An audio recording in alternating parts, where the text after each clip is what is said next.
Nyamulok mod moko chek tini ogika tuwa nga dakika pawi ya chilke keni ot moko chek milobo Uganda. Wabikilimani kimuken mapol matuti yub miloka ngaya mauchwin.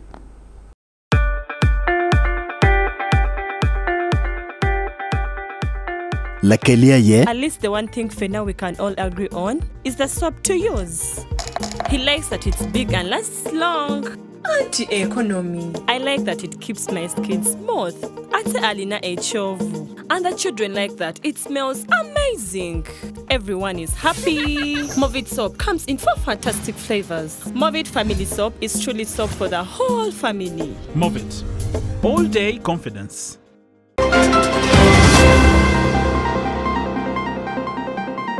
Kijoro kachoke pa ot moko chek tini ya tuwa nga dakika pawi ya chilke ken okelo ngeng mapol modlo member me ot man. I don't know. I am also as green as everybody else. I just saw a communication in which I was copied. About 5 minutes.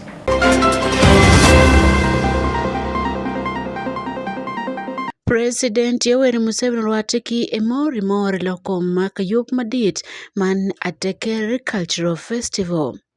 So when I come, I will come with a prepared speech and say, you people, you are 130 years behind.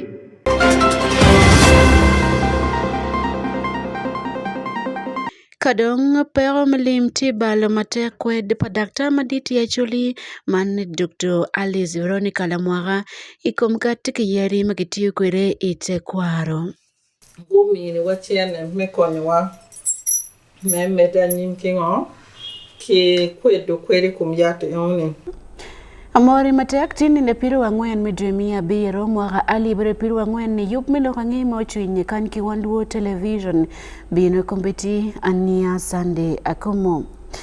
Bero piny pot moko chek manyamulok mapigi tego pilo man tini ogika tuwa nga dakika pawi ya chile ken manyamulok man ma okelo anyonyan mapole at moko chek milobo Uganda.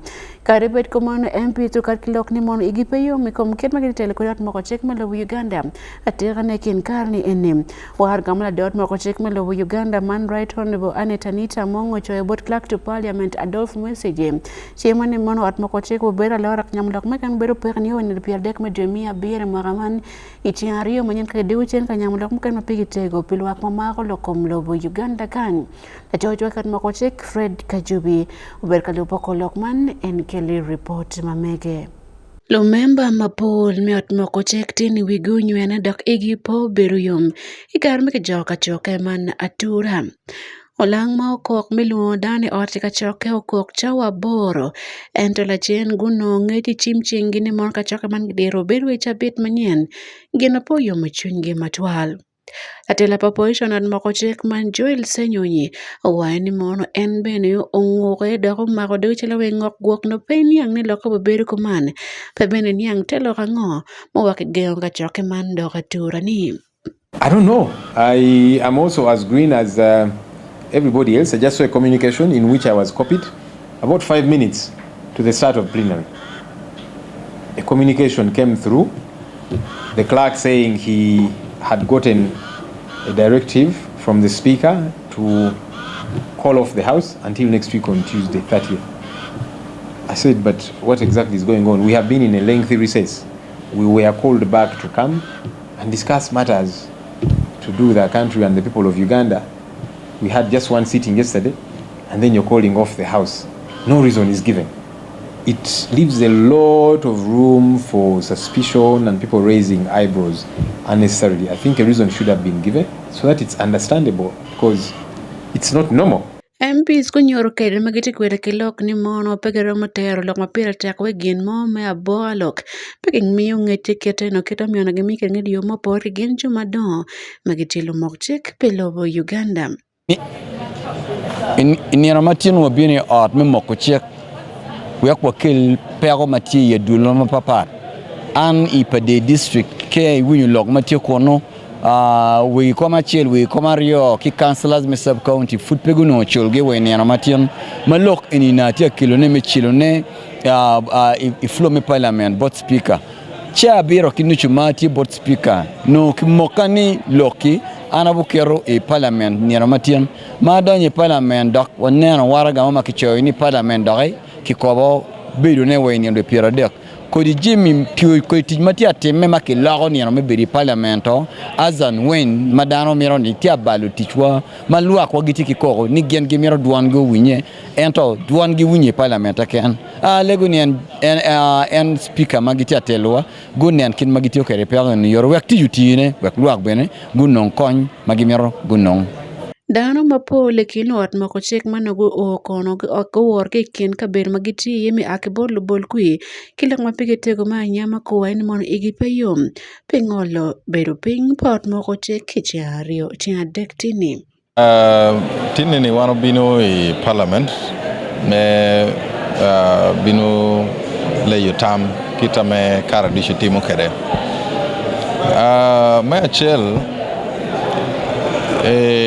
gamente me Uganda tie kere jaya dek executive, legislature kere judiciary ame legislature kara mirabet kere kara me ti yuticha me constitution me Uganda ko woni mirati wan no bedo i recess no bedo recess abor ere chawa ni wan no bino tawa ni o chako tishuko pien Uganda loro tia mirani parliament mirabet kere kar meti yuticha ngwen na me constitution me Uganda ko ni gin mirati ame ka parliament tia me oti bedo choro kitien tera ni chawa kana pe obedo kere kar meti ko nyocho boticha me miro tipi pe Uganda so an kwacha tie ni ka chawa tie nyokara tie kitiene miru beru unu kere kare menena ni parliament utiu ticha me Ugandans no tia miru ni uti kare bet kumeno bene dan mapole kin jon mako chekte miat ni ginong dan maramo kero chingi gen mia chel pier biero ya biro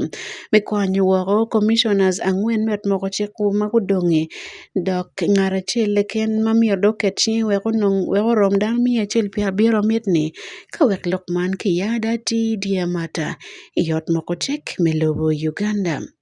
We are actually left with one signature. She becomes the 176th member of parliament to sign this censure motion, and we are actually now preparing. Pelonge mochwin e Wan Luo television, Fred Kajubi e parliament.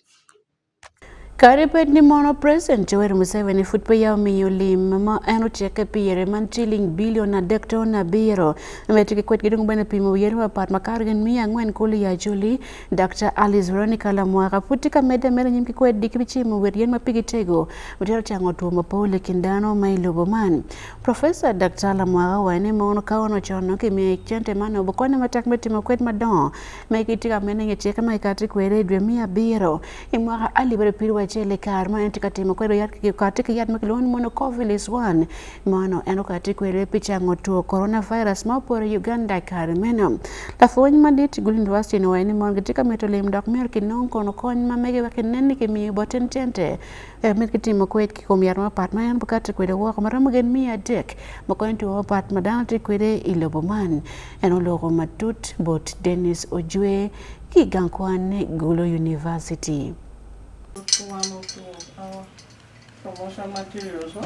Kadibet ni kony ma a kibot tatelo me Uganda Yoweri Museveni mechente billion pieradek wiabiro put paya o Gulu University Dr. Amadit Professor Dr. Alice Lamwaga Veronica puti kamede anyim kitich mere me pimo wiryat machango tuo mapat. Amatala kwet furi agam ni ka gamente me Uganda tamo chi unyaro gumi ni wachene me konwa me meta nyim kingo ki kwedo kweri kumyate yoni pian pu biru yat mani piani don COVID don gwa karo ngoni chi don bugir Dr. Lamwaga bene tiro kit machalo yat man nyo wit yat mapat ma endo ino madong karo mia de kulne ti kwere ki kony machango tuo mapat kon pa yat en wano ni ti duong tutwale lok me wawe ni erectile dysfunction loke beri cho mano jiru cho ni pull down mukene go maria wa ya mukene winyo go pie ki we ot go to but yat in tiu ti wanoni yat me covid in food piere te wani miel kimini wakara kong wa men ye wa matut wa ket ye we wa ngi wa kwanyan gino mani chane ni we wa yubi udok ngo kama konyo pressure ni miel wa pian pressure tika yero na ma kwani chukar ne chan wa pian man in food pe wa ngi pian weng tika chero pe wa ngi anga mala kon mani chane tut pe ngene ke kon wa ngo wakati kama leng me wacho ni ina imiyo konyi ina imiyo konyi chan ina yichan pian yap me covid ni pe bolle fumia wa ni kon pa yap te ono ni duong pian ji ma ina we miero be chalu side effect ni dok no kon no dok timi no kon tiem konye mo ni chani miero no kimini wacheme ono ki we wa me de food ki kwedi ni werno u kon dano iyo moni ma pat chani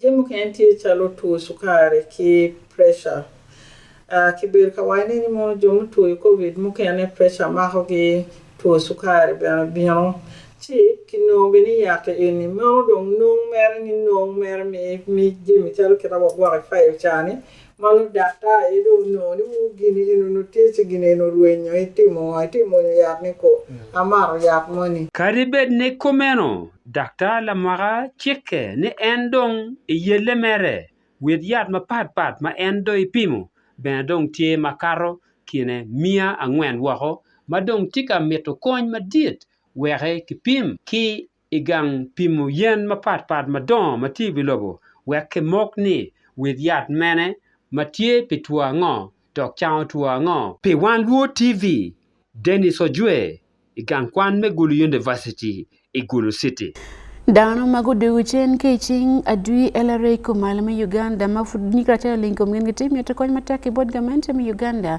man kon mayot kom gibena rocho wigin Yomoro district kama gen beri karmane jamagi wani mono chaka makiduka de chen kilu mikara makiberi lokom malwen malu magiberi lume eno awan mapol dak moken gitike ko ni rata kom gen me karman ento foot pe kino kit kon maken me kon ni rata man ke kom gen kamo lingi kom gen ni woke kar melwen magiberi komalo me Uganda matuti kumlok man wanen kibut Jonisano Chagajon eno loke jomagi Yomoro district kama gen koye ikareman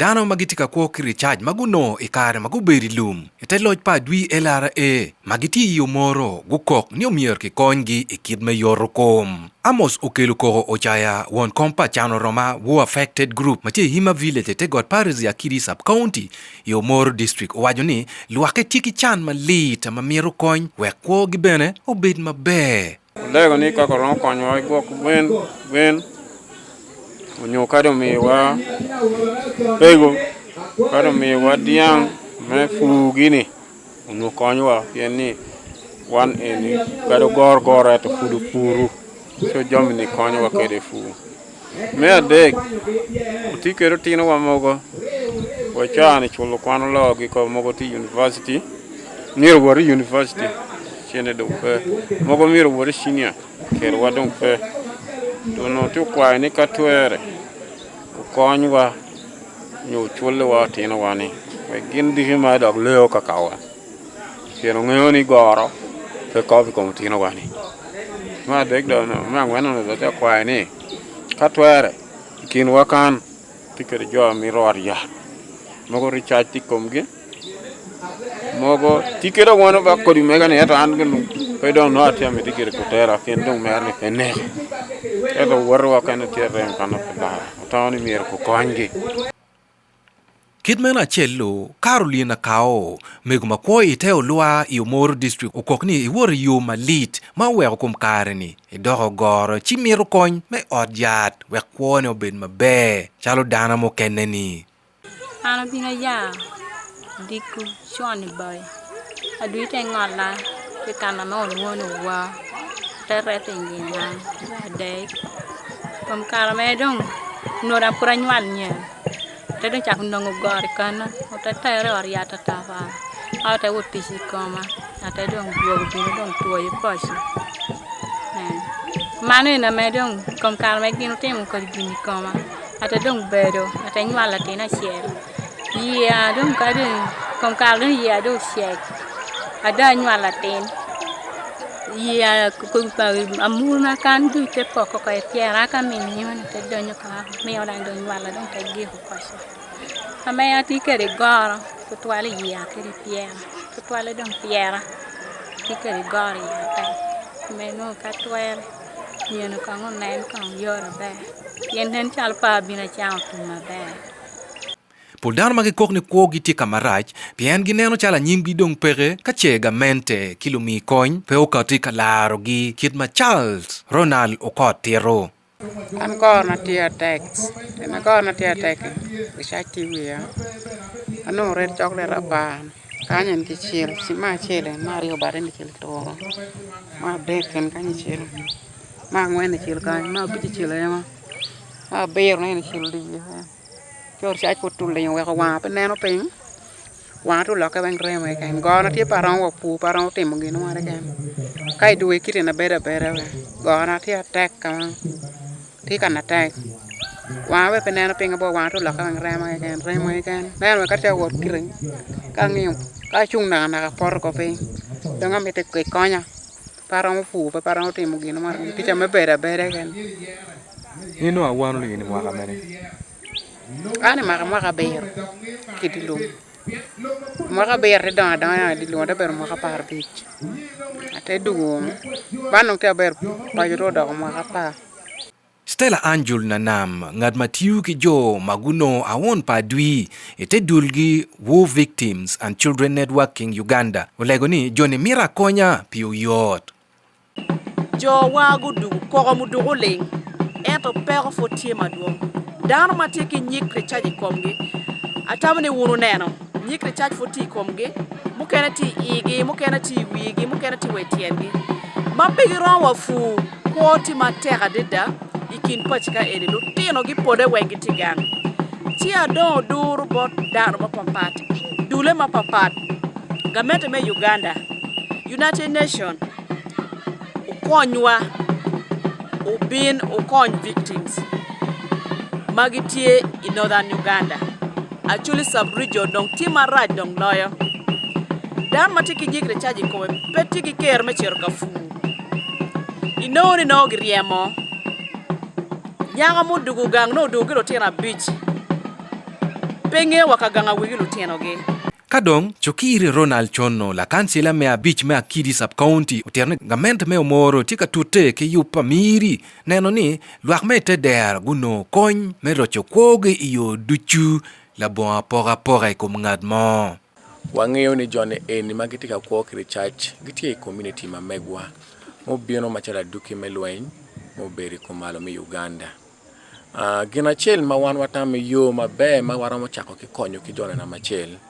Ene yata mer wachak nene kon ki mi ki jone fony we kon ki mi adam megi au adam gi bene ko bit ki kare me loke ka adam gu lokeo chi yunge la chen wan wabi le ko no ka no watamo ni kai nen kero mutero gi e ot yat kamo mu pore ma kero mo chero ki kwanyo ngo research eno mati kom ginio were yagi kine gu dugu kwo ki dano kit mo ki ken wero yot koma megi kai nen gitike yot koma be chi automatically go beri kero bene me teach ma tek chalo jomo keni we kwogi uloko yero chet kwene malo Pol jone gi kokni kwoti ka doko tek pien keru gi pere menongu kony me woti odjat ma opore chi umiero ki kony gi yo duchu pi Wan Luo TV Joni Sani ochaka chon Iomoro District Fort Madit bot Joni Sani ochaka chon Ingetia kolemo gai kwa mapigite kwa magitiko ni pia mpalotino kwa ni kamalawala kamapenyita Yup Green Schools Initiative. Team man guchere kumalama Uganda kaneno ket magai kwa nabachiliti migatit matego minyoto diara magitiko here meluenyi kumalawala kamapeny. Ikian gai kwa magiti nyot kondia mapati kinetie lo kompeto yeno nyobua peto kode yen kibeni gwa kona tikichua pop-up matimo tima papati ken mapol megwa kaberu mauru muluak. Wanen kong report man kipere teredi ujikombe kane Yup milowange mochwiny itikanene kany ki Wan Luo Television. Ite moch ni mono aloka kidiro maromo tich gany kwan mapol tipie matek meloyo mich madit Yup Green Schools Initiative. Yup man madit etie melweni kamaloka me piny pelotino matino magiti karman ni woki gany kwan.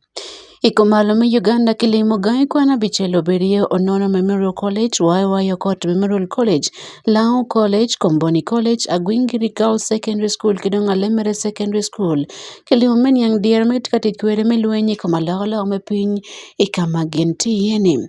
Pol gigo bero kibua kabero me peto ikori yen keno magwako liero kabero me wango jami mayugi make kom jami bone pamoni kare me ruk litit kitien makara chel kijimi waichu papapu kaver kedong jemi ken mapol mikono gwa kabero mauru mulwak magiti luboman.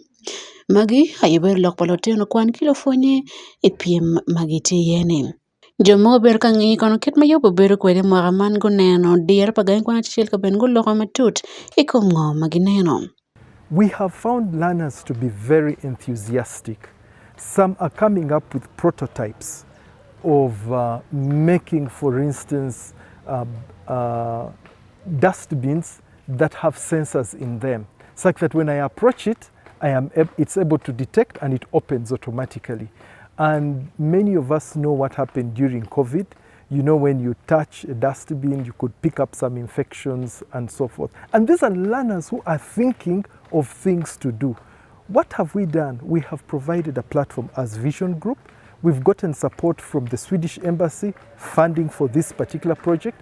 And together with Food and Agriculture Organization of Uganda, we've been implementing this project. The youth of our age, for example, we see we are really doing this, and having the garden here as an environmental club garden, it really helps us. First of all, we are specifying things like using fertilizers and pesticides. These are things that really affect even the soil.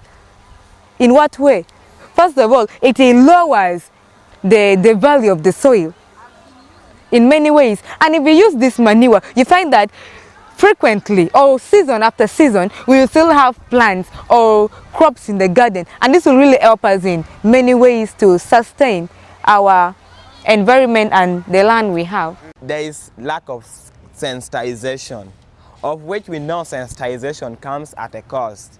For you to move from area to area to sensitize, you need money. So we feel like the best way of reaching the community members is through sensitization, and the sensitization should come along with time frame. When you sensitize somebody, tell somebody that after this period we want to begin implementing what we have come up with. So we say that right now the main thing we have to do to fight climate change is clear sensitizations. Not only that, we can also bring in the issue of recycling industries. We see right now recycling industries are very few, and they are not like in Land sub-region here. We don't have even a single recycling industry. But then we have plastics that are coming up from the manufacturing industries. So we feel like for us to maintain the environment and fight climate change, there should be that recycling industry, so that the general community collects the polythenes and takes them back to the industry for recycling. Niake kumalo me Uganda tim man gitika chero ikudier me koporching me Uganda Yup madul maniyo vision chulo Yup maniyo vision yobo kachil kedul me Food and Agriculture Organization FAO kidong chul malimu akibot gangal palobo Sweden Uganda. Pelonge mo chwing Wan Luo Television tim paniyo vision. Kitiro bulu meko wako tim charo bedo kiworo kadak ben go wek chak mar lobo Uganda wako yobet mabe ya nyim lok mano katini woki bot Resident City Commissioner Migulu man meko Jane Francis Okili ikar meche chwalo waro tiano kwan mana nyer kawe makargin aliba beach ma yargin gai kwan sine mapat maitilo man Igulu City ingetia kufwenye pi mar lobo Uganda otero tabita ya Rio geno bere yopan ki ba pagang kwan Gulu High School matiba deke la UP Division ke yarin gai kwan sina piro abor compare ngwan magiti city man dok yob mana ke bot office pa president pelo bo Uganda kama yob me patriotism ti ma pat ka bani gidul mukeni kubu ken yob man wa bolo teno kwan magiti ka beno pat lo bo Uganda kan wanen report kibot Dennis Ojwe.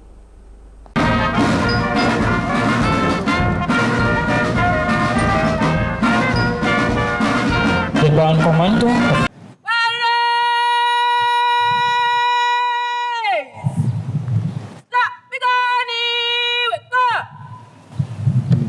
Relax. Our chief guest. Kichiego letieno kwan anyera kia wobe mage kwano isinia mebero ke woro dok me weko tim charo memiri atata kingi kachegiti igang kwan. Log mano karo kamaleng kar ma DG ma en chung pe office palatela me lobo Uganda ki Gulu City Mego Francis Okiri ena yo karo ke log man. They have allowed you also push your legs behind the desk in whatever school. Take advantage of that.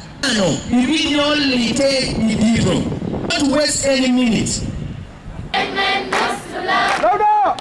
Men must to love Uganda. You have come to study.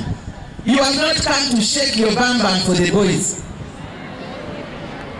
You have not come to pull your skirt in class for the teachers. I am told some of you sit at the front and you open your skirts when the teachers are teaching. You are playing with fire and fire will burn you. By the time we arrest the teacher for defilement, you will be pregnant and you will not be the same again. You might have even contracted HIV. Certificate of patriotism that you've got will take you places. Okilo waja lokman de kare mao bere kachwa le waho litieno kwan anyera ke wobe maromo aliba beach kuro magen guti ponye mecha biera rio ikare mapat man ikit me tera lobo ki maro lobo ni tutwale me Uganda litieno kwan magi kono o ki gang kwan pier rio wiabor ikom gang kwan piera ngwen kulo matie Igulu City.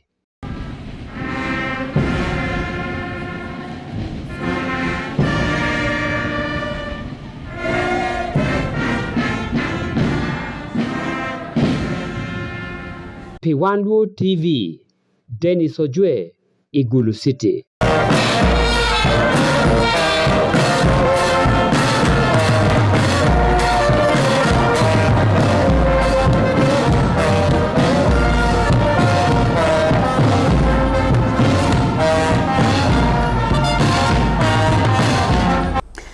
Ilowange mukeni mwaji kweri piyini yup milowange mo chuintina ine mono present chuwere Museveni churwate igila konykore man mego Jessica Lupo kidong man ruot madit man imori mor me iteso meneno menyamulok madit ikum yup matika bino man kiluoni mono atekere cultural festival ruati mano time ki State House Entebbe kama kongo nyamulok mapoli kum yup matika bino kapen kumi uluwa bot present chuwere Museveni bedo wela wore yup man mogor dano mapoli ikine kono karakara moja kiteso melobo Uganda kadong ki Kenya tiye Turkana kidong toposa melobo South Sudan kidong nyanga tomo Ethiopia merki Masai melobo Tanzania gin wengiripe akidaw kono kakamlit makloni mono ateker watike report man in Yub mante mwake mwaka dokelo mateka teker community magiti kono kare majong iteso melao kidong itekara me Kenya tiye Turkana me Kenya toposa melobo South Sudan kidong nyanga tom Ethiopia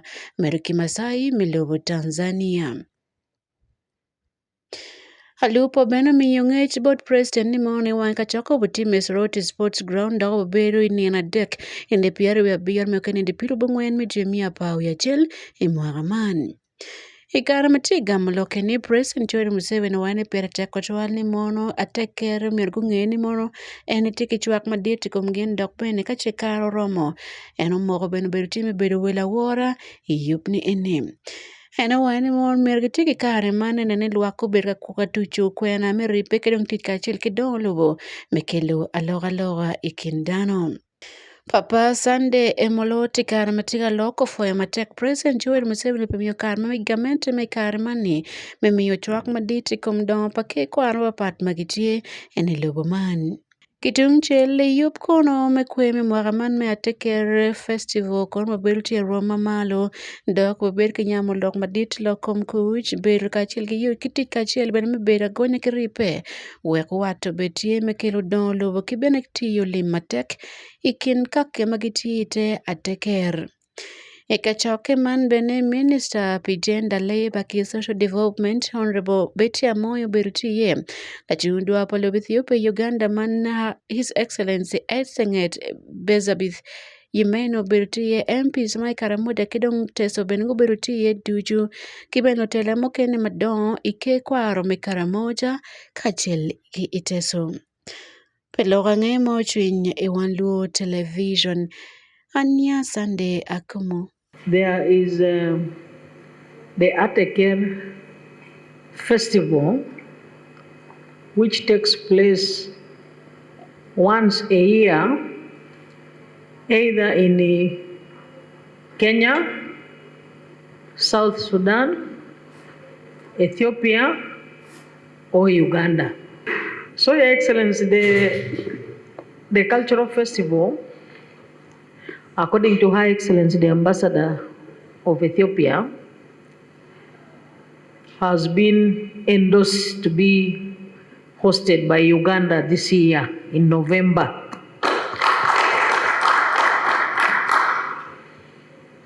Yub mate mwake mwaga dokelo mateka teker community magiti kono kare majong iteso melao kidong itekara me Kenya tie turukana me Kenya toposa melobo South Sudan kidong nyanga tom Ethiopia meruki Masai melobo Tanzania. Halupo beno miyo ngech board president ni mone wan kachoko butime Soroti Sports Ground dago bedo inena dek inde piare we abiyar mekene inde piru bongwen me jemia pau ya chel imwagaman. Ikara matiga mloke ni President Yoweri Museveni wane pere teko chwal ni mono ateker mirgunge ni mono eni tiki chwak madit kum gin dok pene ka chikaro romo eno moko beno bedo time bedo wela wora yupni enim. Eno wani mon merga tiki kare mane nene luako berga kuka tuchu kwena meripe kedong tika chil kidolo mekelo aloga ikindano. So when I come, I will come with a prepared speech and say, you people, you are 130 years behind the others. Now, once the Banyankore, Banyoro, Paganda, Banyarwanda, the ones who were not very aggressive were the ones of Tanzania, the Karagwe, Bukoba. These were not, they were not making so much trouble. Or they are part of our system, but they were not making trouble. But the others, was. But they stopped. Now, the second lagging behind, and this one is recent because I was involved in that one. The nomadism, stopping nomadism. That nomadism is very wasteful. Nomadism, when people don't, they are moving around, very wasteful. Children don't get immunized, they die, they don't go to school, there is no income, they don't, even the cows you say, you are after cows, those cows, you are an enemy of the cows. Papa Sunday emoloti kar matiga loko foya matek President Yoweri Museveni pemiyo kar mamigamente me kar mani memiyo chwak maditi kum don pake kwaro wapat magitie ene lobo man. You have made us very proud, Your Excellency, in Teso. First time in the history of Uganda. that we have appointed a vice president. We have got a speaker and many ministers. These are not Teso, they are my children. Thank you, Speaker. Your Excellency, apart from this meeting, we also have one or two issues, especially the issue of compensation of animals in Teso. The exercise is not flowing well. I want to call a conference of the elders. That's what we agreed. Then there was the other boy. Kitung chele yup kono me kweme mwagaman me ateker festival kono maberuti Roma malo dok maber kinyamo dok madit lokom kuch ber kachil gi yu kitit kachil ben me ber agone kiripe wek wato betie me kelo don lobo kibene tiyo lim matek ikin kake magitiite ateker. Ekachoke man bene Minister Pigenda Labor ki Social Development Honorable Betty Amoyo Berutiye kachundwa palo Ethiopia Uganda man His Excellency Etsenget Bezabith Yimeno Berutiye MPs Mike Karamuda kidong Teso Bengo Berutiye duju kibeno tela mokene madon ike kwaro mekaramoja kachel ki iteso peloga ngemo chwiny e Wan Luo Television Anya Sunday Akumo.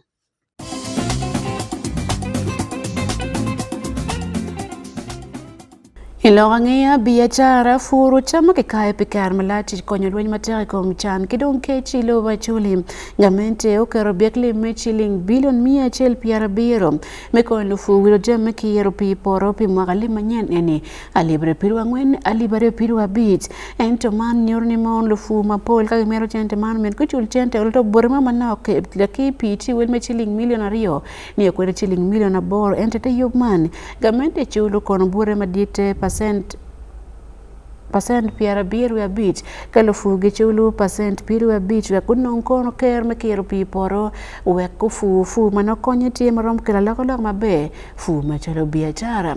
Ismail Jacob Jones keli report matutikum logangea me biashara lodero ilokum fu giwatini kodi makikai ki pikama laj eneti kode chel makonye matertran malope ka laga piny matie kom karaman la bol pa kodi man tie kodi mwanyi maklon robusta kodi kokoa ikin kodi mukene mainon lufu romo furna kom karaman malope ke laga piny matie matertran Dr. Kato Stonewall matie la loko din faculty maneno do kung fu igulu university wajani meno giti mukwet ma meki chichok enini malope ke laga piny matie kom karaman. At least Robusta does very well following cocoa. You know, Arabica does in hill areas. The altitude might not allow Arabica to grow very well here. It needs more than maybe 1,500, 2,000 meters above sea level. But here in northern Uganda, averagely we are at 1,200, which is very good for Robusta growing. Ento eno kwero, lok ma wajani, kodi la bolo ene dong be loyo. Pien la bolo miro kot mapol. Banana needs a lot of maintenance, and we have a very long dry spell, which can affect banana also. Very long dry spell, but though they bring income, but it's not as much as the crops I've mentioned.